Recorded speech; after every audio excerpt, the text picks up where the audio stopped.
They use progressive groups to boot establishment Republicans with progressive policymakers. They successfully put in structure that, it turned the whole state Democrat. It was a stronghold. How's that working out for you? Since the stimulus passed, the state has lost only 93,400 jobs, 7,200 in just the last 3 months alone. 35,345 foreclosures during the same time. Obama won the state by 9 points in 2008. Now his approval rating is 47%. Tom Tancredo, a Republican, joined the race in August to run against the Republican as a third-party candidate, and he's now in a dead heat for governor. It's never been done before. The Senate race between Republican Ken Buck and Democrat Michael Bennet is in a dead heat, with the Republican having a slight advantage in the polls. Also in Colorado, the Republican Scott Tipton has a slight lead on Democrat John Salazar. Let's go to California. I don't have to tell you how progressive California is. Their massive fiscal crisis is a telltale sign of progress. They're sporting 12.4% unemployment rate, third highest in the country. They have the second worst tax climate for business in the country, and they're so desperate for cash now. Gee, I wonder if these two things are... Nah, I'm sure it's not. They actually started releasing prisoners early, even violent criminals, in order to save money. This is a state that says, we're going to have to release the prisoners. They do it. They have lost 592,000 jobs since Obama signed the stimulus package. Now that is progressive bliss. Senator, don't call me ma'am because I worked really, really hard to destroy business and release violent criminals. Senator Barbara Boxer, or Babs as I like to call her, has been in Congress since 1983. Does term limits come to mind? She won by 20 points in 2004. Now, she's hanging on by her pretty little jet-setting fingernails. She's hanging on against Carly Fiorina. CNN poll has her within 5 points. Real Clear Politics says it's close enough to call a toss-up. And you weren't thinking about voting today? Get off the couch. One last state, Nevada. When the stimulus was signed by Harry Reid, they had 10.1% unemployment. Now, with the stimulus, 14.4. Number one in the country. We're number one. We're number one. Let's be honest. It's a little sad that Harry Reid's selling point for re-election is how indispensable he is for saving jobs. Remember, he said the whole world would be in chaos if it weren't for him. The people of Nevada are making it quite clear he's pretty dispensable. Yeah. He's losing a tight race against Sharon Angle. Nobody even knew who she was. She's up an average of 2.7. Think of this. Harry Reid, one of the most powerful people in the world, losing to this chick. Even if it's close, who is she? Regardless of what happens with the results, remember how far you've come. If I would have told you that Harry Reid would be bested or almost bested by some chick you've never heard of, you'd say, oh, please. You would have laughed me out of the building. But remember, this is just the first step. Progressives have spent 100 years building this unsustainable structure. 100 years, and they lost the first election they tried it. There's a lot of work to be undone. But the first step is to vote. If you have voted, would you do me a favor right now? Would you pick up the phone and call a neighbor, call a friend? This is a buddy system. We're all tied together. Is this a collective voting thing? Obama must be for that. You need to make sure that everyone you know is voting, even in places where you don't think your vote is going to count. Show them in numbers we're paying attention. Now, Fox News is having all the election coverage starting tonight. I think the polls start closing here in about 40 minutes. I think the first polls start closing in about 40 minutes. They're going to have all kinds of coverage tonight, all of the experts. I'm doing something a little different. While you're watching Fox News, I want you to get your laptop and join me for my election coverage. I'll be on Insider Extreme at glennbeck.com with all of my experts. Let's just say that mine might get a little more giddy. Might. You don't want to miss it. at glennbeck.com. That coverage starts at 7 p.m. Eastern, and the last time I think we did this in 2006 or 2008, it went till 4 a.m. It's a little different and fun. Join me, glennbeck.com, Insider Extreme, 7 p.m. tonight at glennbeck.com.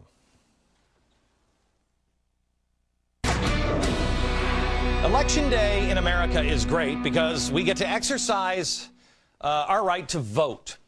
We remember those who fought for our right to vote. We choose who represents us. Let's do a little more homework this time, huh? We debate, and then we come together, or at least we used to.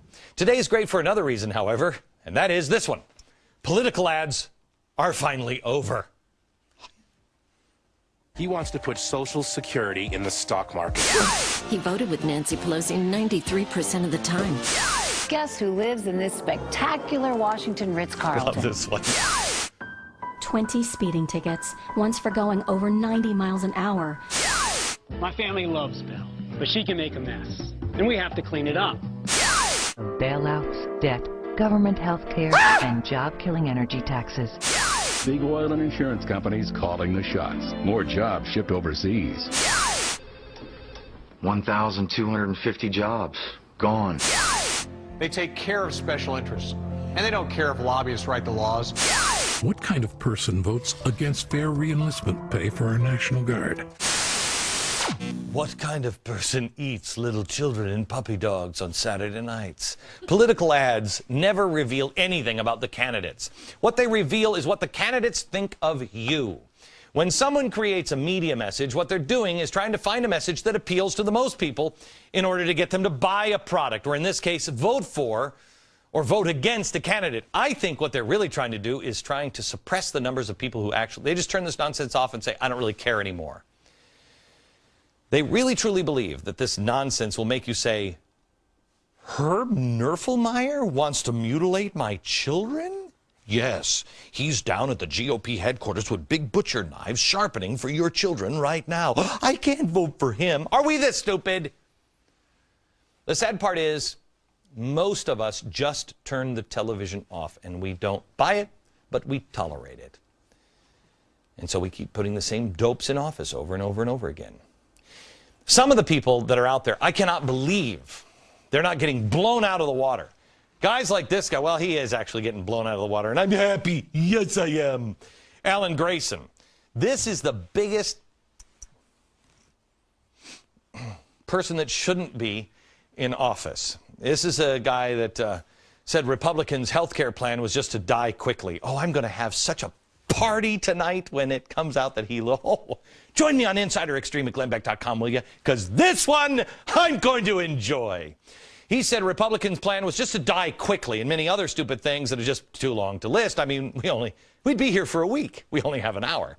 He's trailing by 7 points. He should be trailing by 97 points. Barney Frank, I mean, he shouldn't be able to show his face in public anymore. He was accomplice to Fannie and Freddie's $150 billion failure. Yet he's still winning. Yeah. Alex Sink, she got caught cheating during a debate, but worse, she lied while trying to spin it later. She said, oh, I thought it could be a message from my daughter in Europe. Really? The aide clearly says it was a message that said, staff.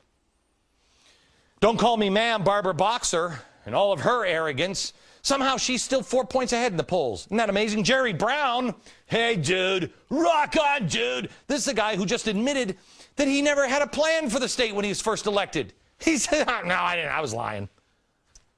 Now he's campaigning on exactly the same things. I mean, why would you believe him now? California, have you already smoked so much dope that you don't see what's coming? Dick Blumenthal, this guy, all these guys, a lot of these people are clowns. This guy, I believe, is dangerous. Dick Blumenthal said he served in Vietnam, which he didn't. Then he said, oh, I misspoke. Yeah, he's winning by 7 points. Oh, that's going to end well. Harry Reid has a 29% approval rating, and it's still a dead heat.